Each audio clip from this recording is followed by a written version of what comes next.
Hello, I'm Eric Snodgrass, and thank you for watching this weekly ag weather forecast brought to you by AgSouth Farm Credit. Now, in this video, I've got a lot to cover with you because I want to ask two big questions that are going to take just a little bit of time to answer. The first one's going to be, how well has this year played out according to typical El Nino behavior?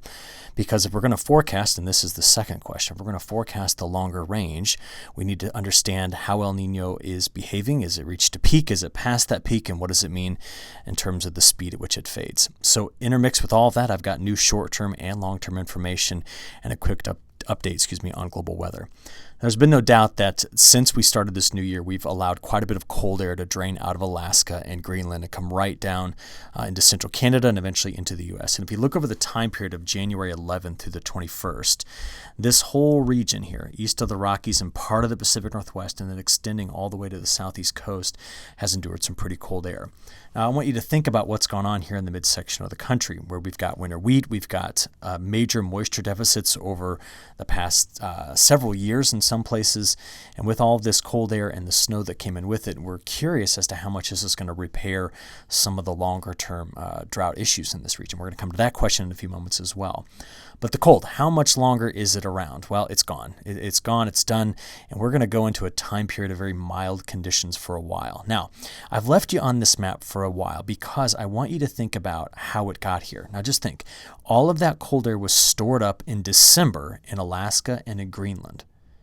And then it took a major change in the Pacific jet stream behavior, a big extension, followed by a retraction, to let the cold air out of Greenland and out of Alaska, and it came down. The atmosphere is trying to do that again right now, but it may not be for another 3 weeks before we get back into something like this. So I spent a lot of time on this because I want you to think about the potential for a repeat, but I've got other questions to ask and answer in between that. Over the weekend, actually not over the weekend, but all of last week, we saw a massive ice storm hit parts of Oregon and Washington. We saw much of the midsection of the country go without much precip at all. We saw a little bit of snow here, some heavy snows that came into the mid-south, and we skirted away with not much precipitation throughout a lot of AgSouth territory. Now, there were some places that did pick up some moisture, but overall we look at this and say, all right, that was our drier week. Now, what's changing this week is a major high-pressure cell that's been bringing all that cold air is going to live right off of our coast. And it's going to be at the end of this week that we return a lot of that moisture back into our area. But for the last 2 weeks, we overall look at things and see where the moisture has been and where it has not been. Take a look at this whole section of the south, the southwest, I should say. We've missed out on a lot of precip. Major snows in through here, 3 back-to-back winter storms, 2 of them are blizzards, heavy precip up the east coast, and a lot of AgSouth territory sitting near normal, or this one spot out here in parts of Georgia sitting just a hair below average over the last 2 weeks. Now, I look at all of this, and again, I'm just trying to provide some context. I want to think about the bigger picture of what this winter has given us and what it might mean going forward, and is it very El Nino-like?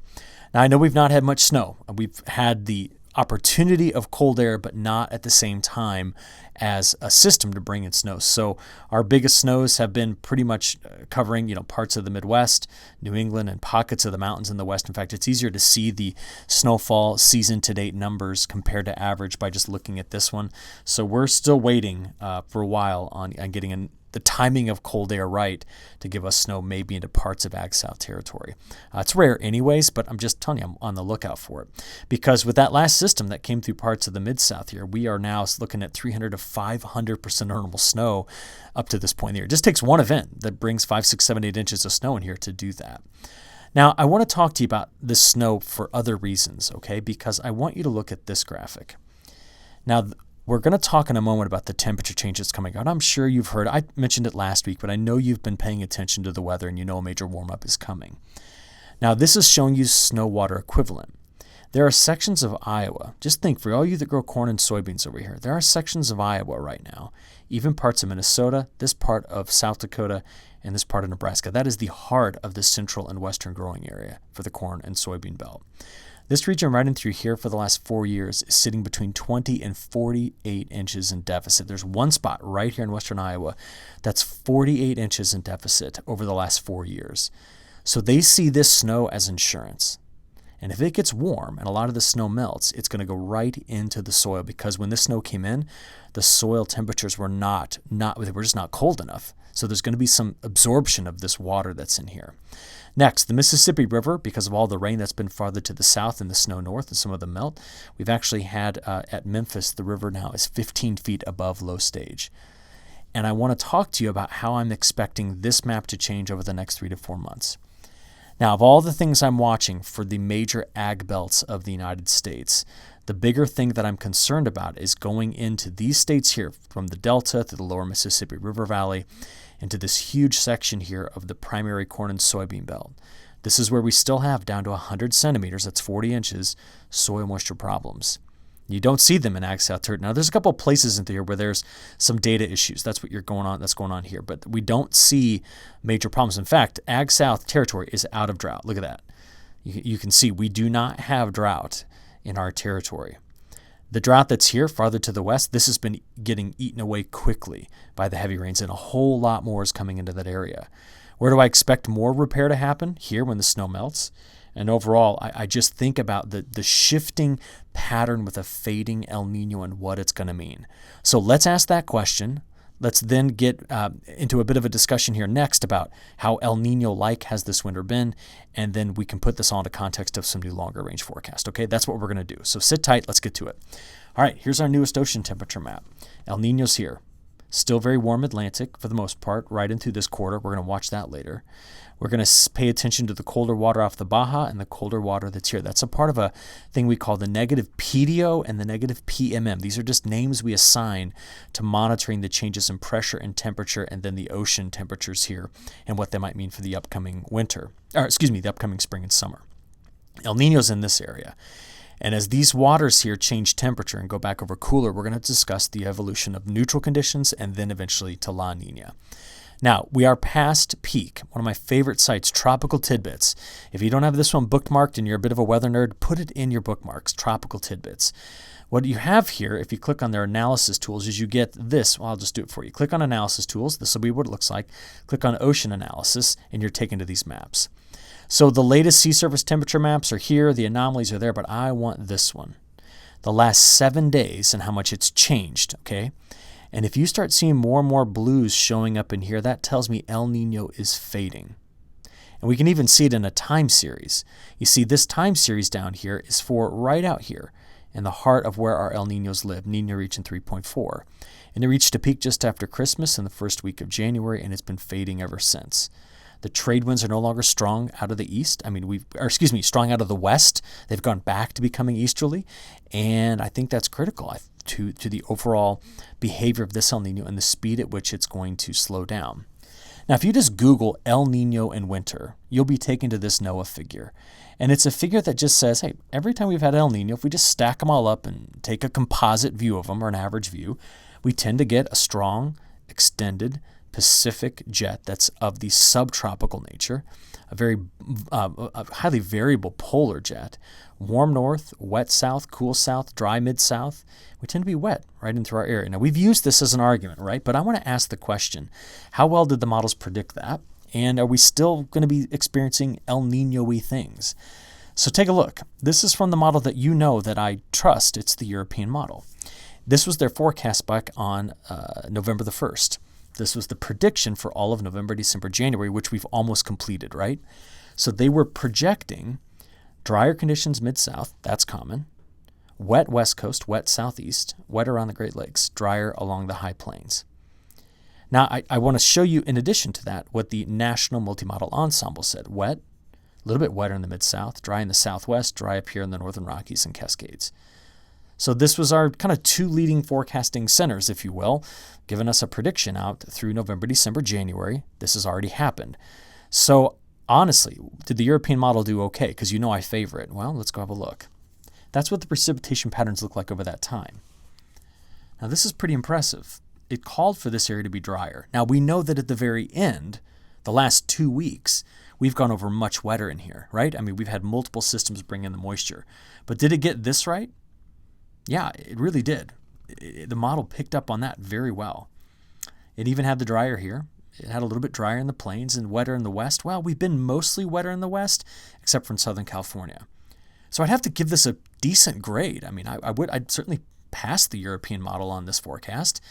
Well, what about the temperature pattern overall? Well, the temperature pattern, when you look at all of it together, this would be November 1 all the way till, Sunday.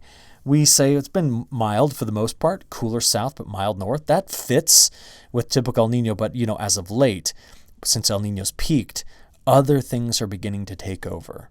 And that's the story I think I want to carry, because we are right now going to go back into a time period where the forecast for the upcoming several weeks, 2 to 3 weeks at least, is going to be very mild again. And remember, last time this happened was December, and the Pacific jet extended, retracted, and that retraction after the extension allowed for the dislodging of cold air in Alaska and Greenland. And it came storming through for the last 12 days. It's still here, Sunday night as I'm recording this, but it's out for the rest of this weekend for a while. Now, I just want to keep all of that back in the back of your mind, because I think that the remainder of winter and the beginning of spring are going to have a little bit different flavor. Other things are going to take over rather than just El Nino. So let's kind of get into a discussion about that. What I'll be watching is this. Let me take you back in time here. There we go. Let's go back to this week. All week long, we're going to watch the jet stream try to extend, stay south, but extend. Okay, look at that, coming off of Japan all the way over to the west coast. And this right here is all going to be flowing over the top of a ridge in place, which means toward the end of the week, we're going to get wet. That's just the big idea. We're going to get wet. Now, after that comes through, Thursday, Friday, the pattern shifts. Into the weekend we go, and look what the jet does. Massive extension, splits here, tries to stay wet in this quarter, but we're pushing that wet stuff out after this weekend. We get into next week, and the flow just kind of dumps itself into the huge ridge, split flow, nothing that will bring in a lot of moisture. This actually is a lot of northwest flow. Drier conditions come into our area. But what I say, this is what happened last time. Extension, retraction, big extension, then a big retraction. And we see that retraction happening maybe out there past Groundhog's Day. And when that occurs, that'll change up here and start to reinvigorate the flow to come out of the southwest again, which means things go back over very active. So what does all of this mean? Well, in the near term, the fact that the Pacific jet is extending floods North America with mild air. Now, it's not all from North America, of course. We have a big high that's pumping in the warmth and moisture here, but it helps. It's all part of the same connected system. So where does the cold air go for the next 5 days? Alaska, Greenland. Where will it be day 5 through 10? Alaska, Greenland. Not in the Canadian Prairie, not in the United States. It's going to be hard to buy cold air for a while here, because if you go out there day 10 through 15, I mean, it's very mild, very, very mild air that's expected to come in. Now, this takes us, by the way, clear into that first full week of February. And I think it's going to be well after that we start to see something change. We have to get the jet to retract. And it's trying to push twice in the next 15 days toward the west coast. Once it retracts, it's game on. But that may not happen until we get past the first full week of February. So what do we have in the meantime? We have a big area of high pressure that's just going to sit here. It was over the weekend coming through the Midwest. It's now moved over us on Sunday. By Monday morning, it's sitting off the coast. It's going to live right there. And it's just going to open this up to multiple disturbances that come through. Now, when do we get our wet conditions? When do the really wet conditions come in here? Well, to figure that out, let's go and have a look at the short-term models. First thing I want to keep you aware of is that we are quite concerned about the risk of an ice storm coming in through. In fact, we saw late in the evening here on Sunday. In fact, let me get an update on this. Did they change it? No, they didn't. I'm recording this about, it's almost 11 o'clock or 10 o'clock Central Time here, 11 o'clock your time. They have put out an ice storm warning here. This is going to extend into this area. Now, I'm showing you this just because it's important to see where this new moisture is coming in ahead of what's going to be a whole lot more wet conditions. We do have a freeze warning that's down here in parts of southern Georgia. Again, this will be on Sunday night into Monday morning. But I want to show you this. Ready? Start off at 5 a.m. Now, you're protected by high pressure, but watch this shading. That's all ice. Early in the morning on Monday through mid-Monday morning, it is going to be wet and icy on the north side of this. Into Tuesday, that's when we start to see some chances of getting some showers here, pulling right out of the Gulf of Mexico. But our big rainfall event isn't coming till late in the week. So you see the second big pulse still in the midsection of the country. So when does it get here, and what is it going to look like? Are we going to get ice? No, it's going to be too mild. All the ice will be here. It's not coming toward us. No cold air damming with this. Just flow out of the south. So if we take a look at it, I want to compare two models, right? Now we've already played through Monday into Tuesday. So we know we have some showers coming in on Tuesday. There they are, into early Wednesday morning. But watch this. This is going to be Wednesday, Thursday, Friday, Saturday. That's when this pulse of moisture gets into us. So here's Wednesday night into Thursday. There's Friday. And then we're going to get into Saturday. And there's the next big push. So what we just had there was 4 days. Wednesday, Thursday, Friday, Saturday. Pushes of moisture coming through. The European model even wants to leave around for Sunday, another push. The GFS yanks it out there before that comes in.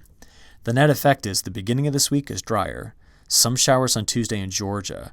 Then you get into Wednesday, Thursday, Friday, Saturday. It's just on. We're going to add up a lot of moisture. Now you notice there's no real well-defined low, right? It's just what it is just flow around this high. And there's a high to the north. It's just a sandwiching effect in this area, opening up the Gulf. So we better take a look at what could potentially be there. And I'm going to give you an operational model run with this. Remember, this is not going to be perfect, but it's going to give us a sense of timing and potential amounts. So we never look at this and go, hey, it said it was going to be this much for my area. That's not how that works. There's the light rain coming in on Tuesday. See, it maybe gets up into South Carolina as well. Then we go into Wednesday and Thursday and Friday and into Saturday. This is ending on Sunday, the European being the wetter of the models. You can see that we've got pretty widespread chances here of better than 2 inches, maybe really heavy north. So I'm just showing you that there's the potential for that amount of moisture coming in. But again, we don't look at this and go, I'm going to get 2.6. No. The model may say that, but we don't take the model verbatim. We're just looking for the signal of how much moisture we could possibly get. That's why we often diagnose this in terms of probabilities. This is the next 10 days chance of getting an inch. So you can see that most of AgSouth territory here has got a 90 to 100% chance of getting an inch. 2 inches, we're pretty high here. Still 50 to 80% chance of getting at least 2 inches out of this. And the 4-inch amounts are primarily confined to a few areas. Notice right into this part of Alabama, Alabama too, but Georgia, South Carolina, and then over here into Texas where we're going to be watching for the heaviest. I would like to make a point that there are some places that are staying very dry. We need to watch the Western Plains, the Western Corn Belt, the Northern Plains, the Canadian Prairie as continuing to see drought problems going farther into this winter. This is something I'll keep talking about in the weeks to come. But as it stands, what we'll be paying attention to is this. It'll be a fun Groundhog's Day because a big ridge will be building in, we think, at that time. And when it comes building in like this, it's going to bring in some mild air. And the question is, if the flow does come out of the northwest, we could kind of clear those skies out. So it'll be a question, will the dumb thing see its shadow or not? And remember that this is just a silly game we play. I jokingly say it's just a fun reason for people to go to Pennsylvania and drink early in the morning. But it's kind of a fun tradition. What will be happening after it, though, is this. Now watch, February 2nd, 3rd, 4th, and 5th. Now look at this. The models right now, Sunday the 4th, bringing in the jet and making the turn. Now what does that mean? If you start to get flow coming up out of the southwest, coming off the Rockies, this kicks up lows. And those lows help to grab cold air and pull it in, which means I think we got to get past the first week of February, but there could be a signal for going over cold longer term. So what does week 2 look like? Overall, most of week 2 is dry because that ridge comes in. This is leading up to like Groundhog's Day, right? That ridge comes in. Nothing. We're going over drier here. But beyond that, I think the pattern's going to start to change, and the signal is coming from Alaska, Greenland, and the west. See it? All right, temperature-wise, we're still dealing with colder air early this morning, but the temperatures are moderating quickly. Here's Monday's highs, getting into Tuesday's highs. Look at this. Wednesday's highs, we're up in the 60s. I wish I was there. I'm here. Not even close. I miss the warmth. Look at that, Thursday. Now, you got moisture coming in, but we're talking about temperatures 20, 25 degrees warmer than average. I mean, very, very mild air is coming its way in. And there it is, Friday and Saturday. You just hang on to the mild conditions, but most of North America is. And just to show you that this isn't just the GFS calling for this. See where the coldest air is by day 10? Alaska, Greenland. And even as I play out there farther, it sticks around through the beginning of February in those two areas. It's going to be hard to dislodge this hot air. And it is hot for this time of year, to be honest with you. It's going to be hard to get rid of it until something can kick this out of the way, but I think it's coming after February 4th, 5th, 6th. That's what I'm watching for. What'll be the kicker? Well, it's not El Nino. It's going to be the MJO. You see, the MJO right now is over here in phase 3, 4, 5. In fact, it's sitting today in phase 5, and that's a warm phase. That's a warm phase for North America. The squiggly lines represent where the forecast could go.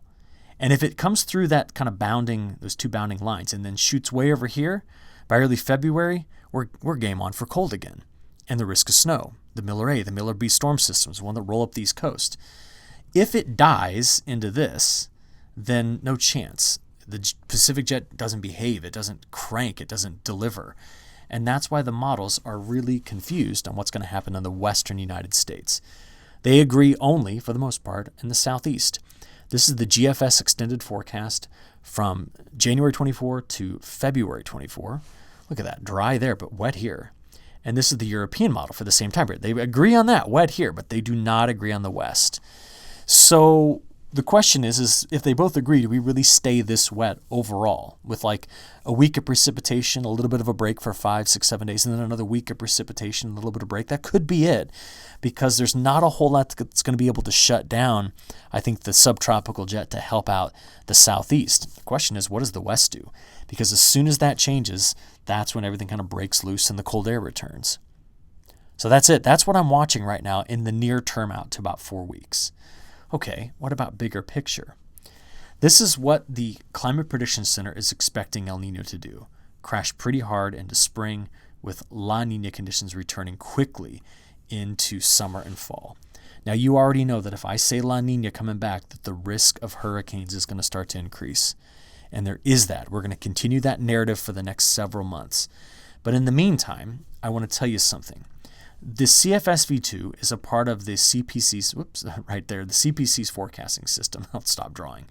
And it's quite aggressive, the most aggressive model, in my opinion, on developing La Nina by July to October. Now, what's important about that is it's not just trying to develop La Nina. It's trying to give us the same strength El Nino at 2 degrees above average right now, well, about 3 weeks ago.